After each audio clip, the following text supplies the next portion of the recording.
Hello, my friends. Bait run right now at an undisclosed location. It is private property and I can get kicked out. So I'm gonna be quiet and not be super moving around. Bluegills, green sunfish, hybrid sunfish, those are the target species. See what I can make happen here.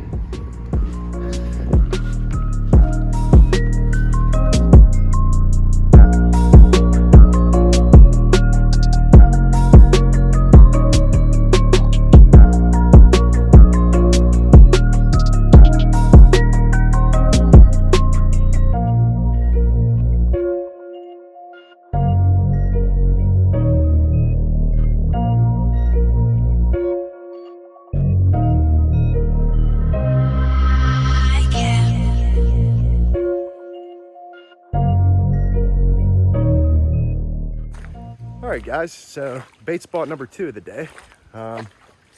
This is one of my honey holes, and I am not disclosing the location of this one.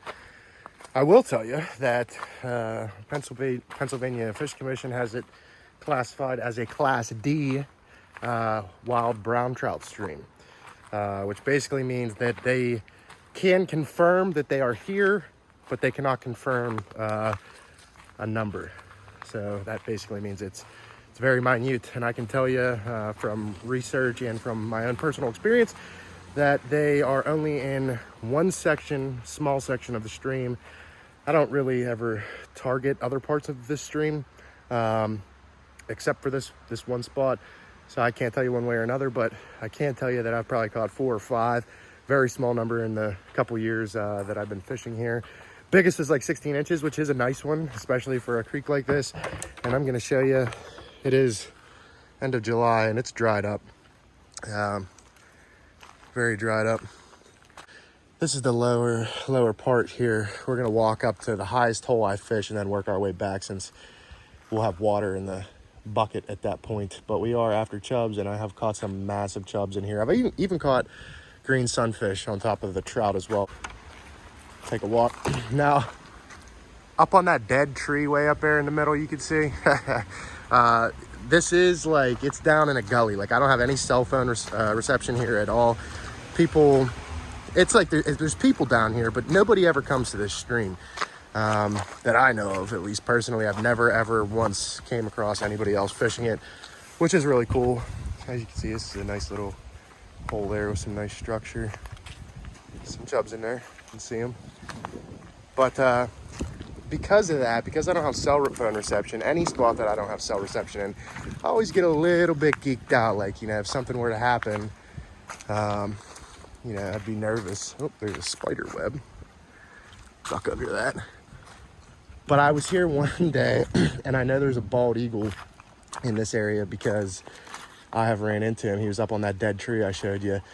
And he did not look like he wanted to be friends with me, man. I don't know if eagles attack people or not, but, you know, forgive my ignorance, but he did not look friendly or happy to see me. I always think I'm going to see a bear or something down here, but it feels like that. But the reality is I'm still relatively close to civilization. Not to say that one couldn't wander in, but it's not really bears in this part of PA. Very seldom do you see them, at least down this way. This used to be one of my favorite holes, but this year it has happened to fill in, which is not cool. This used to be really deep and undercut, and it is not like that anymore. However, there is a hole that's formed here now, and there are, oh, there goes a frog. That was cool. Still, this hole is not anything in comparison to, oh, there's a couple nice ones, okay. But still, it's nothing compared to what the, you know, that hole was. Coming up on one of my other favorite holes here.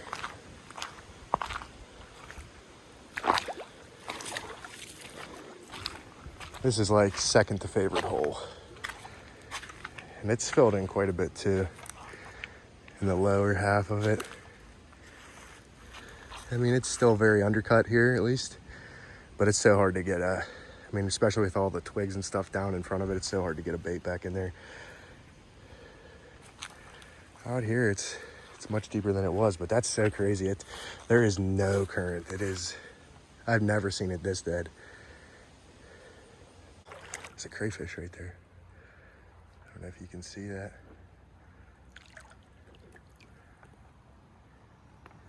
If I didn't have my other hand, I'd do zoom, but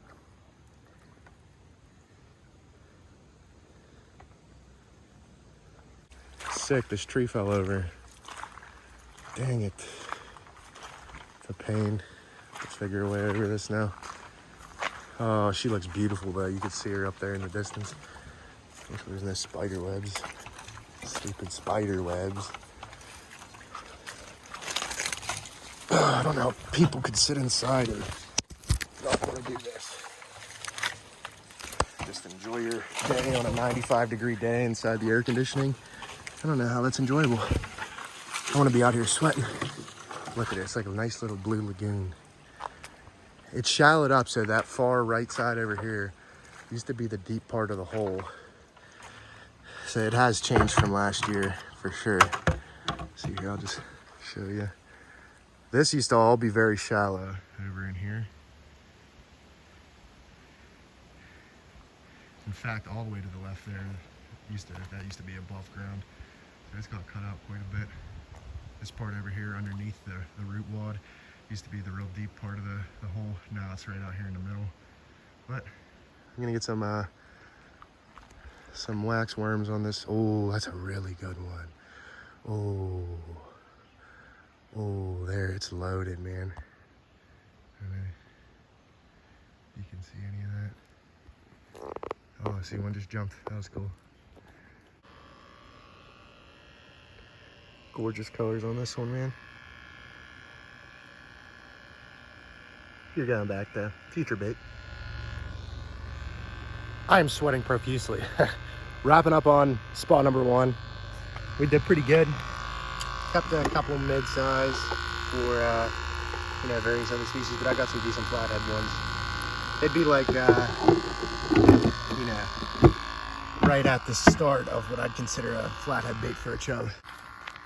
So we probably got about 18 chubs right now. I'm gonna hit this last spot, which it's actually downstream, probably half mile, 3/4 of a mile. I also have caught some massive chubs here. Little underpass, really deep hole. There's some suckers in here, but never really get them to eat. Need to put a trap out. As you can see, she is purdy.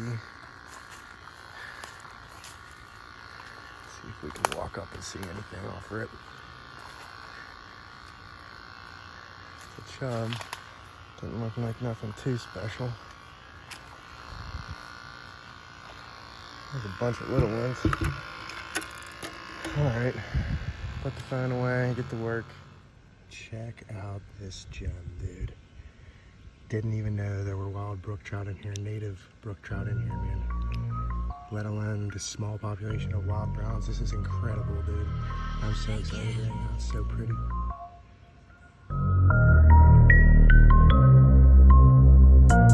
Today I am at Montgomery Lock and Dam in Pennsylvania. People will probably kill me for making this public, but I don't care. On the walk down, I noticed they have an additional barge up at one of the other gates, actually 2 or 3 other barges. At the beginning of the year, in the early spring, they started doing maintenance on one of the gates, so they had a barge pulled all the way up to the front of one of the gates with a big crane on it, and they've been doing maintenance since the beginning of spring. I haven't been here since pre-spawn, and they have, again, one other crane, an additional crane barge, but 2 other barges too, and it looks like they're the first and second gates that they're working on now, as well as one of the ones in the middle. So a little bit excessive, right? Not this first one and not the second one. The third one out there is the one that's been here. They also put another one out there that I didn't see. So there's 4 cranes right now. Tons of barges pulled all the way up at the dam. Now, this won't affect me too much on how I'll fish this. In fact, I'm still gonna walk down to my little honey hole, which is down this way. It looks like it dies out. It actually looks better than it normally does. Again, we'll see. It's incredibly low. This is low.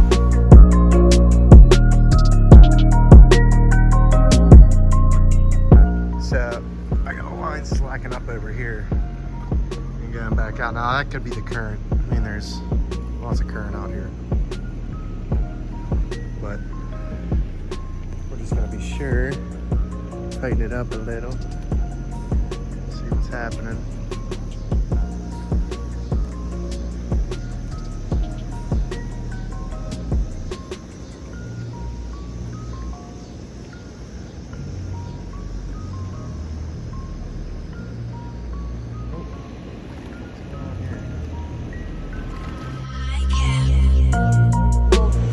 Well, guys, we got one.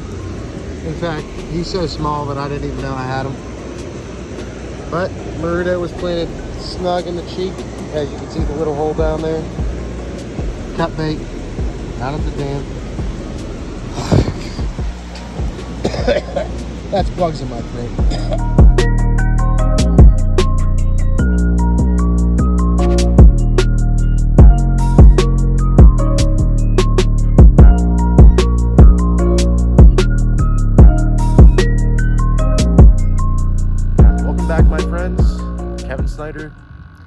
Fishing prescription, obviously, you know, out getting my daily dose. I was on call tonight and I didn't get off till like maybe an hour ago. It's like 8:30, something like that. I've been at work since 7:30, so it's been a long one for me. But I've been fishing easy spots basically all week long. It's July 23rd. It is hot.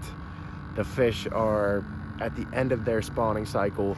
There will still be some fish on nest for a week or two, but the majority of the fish, I think, are just about off. But they're very lethargic. Like I said, the water temperature, the air outside, I mean, it's all very hot. It's been very sunny, not a lot of clouds in the sky. You know, what we need is a really big rain. It isn't gonna happen. We live in Pennsylvania. It's dry right now. There's rain in the forecast. It rained today, but we need like days of rain to touch what the river is. It's very low and it's very hot. So tonight the strategy is to throw only live baits, big bullheads, you know.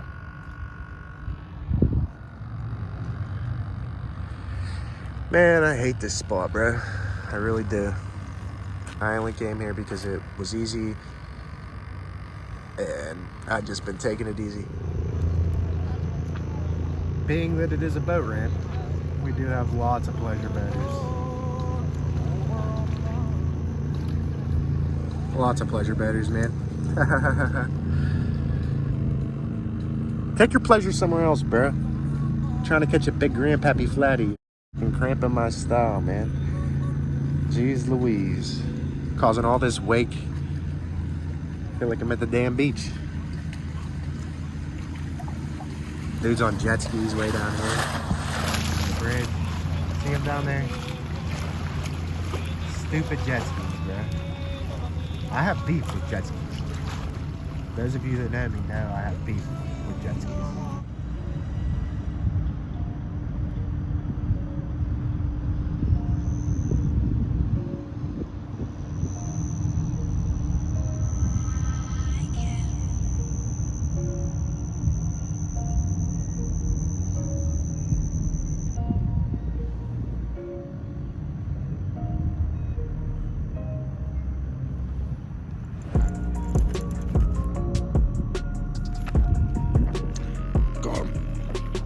Hands down, one of the most pathetic things I've ever seen happen in my entire life, dude. That flathead is, he's bait-sized. That's a bait-sized flathead that ate a whole bullhead, bro. He ate a whole bullhead. Live, big bullhead. As you can see, though. Maruto 348 8-aught circle hook, got him clean. Stupid flathead. So it's taken me everything in my life not to keep this guy as a pet, man. He's a cool little flathead.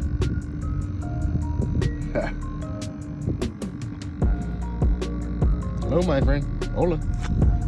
Time to go and get bigger. This is prime example of big bait does not always mean big fish.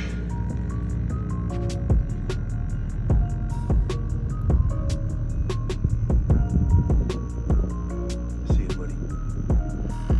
For reference, that's the size of the wet that we're using. No flathead. Look at that. That flathead was literally like half the size, double the size. This just got eaten too.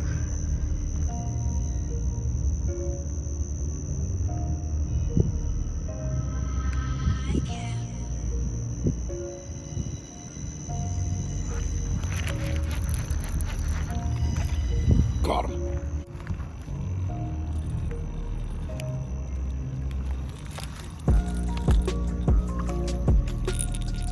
Another perfectly good bullhead. To a dink.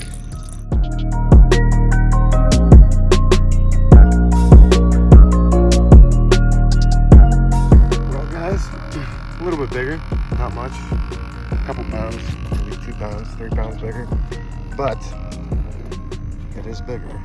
Again, big bait does not mean big fish. Oof. But they're all fun nonetheless, and they do all count. See you, buddy. So for the record, both of those fish came right after I casted. I did like move the locations of the bait. I didn't actually get up and move down river yet. Just kind of been hanging out. But right after moving baits, the same rod, both times caught the first fish, casted in the same spot. Big bullhead, same rig, same rod. You know, both of them got hit within the first 15 minutes. Still not gonna double or triple down. I'm not gonna move any other baits over there. Well, guys, I don't think I'm gonna catch any more fish. It's been about an hour since I caught that last one. I haven't had anything happen. This is the second time I've moved baits. I just casted a new round out. Just slightly different placements. I wasn't super confident with them, but probably going to be the last time I cast, depending on how I feel in a little while and if I have any action. If I catch fish, I may stay later. I don't ever know. I just kind of roll with the punches. My motto is always 1 is luck, 2 you might be on to something, and 3 is a pattern. So I'm always looking for that pattern and up. And just because we might not get 3 doesn't mean that I might not be on to something. So usually if I get 2 in a night at a spot, I will give it a little more interest. I'll give it another chance or 2 or 3. Well, that was fun. 2 flatheads on the night, both ate big bullheads. I got bait to catch tomorrow. I'd love to stay out later. I worked 12 hours, kind of beat.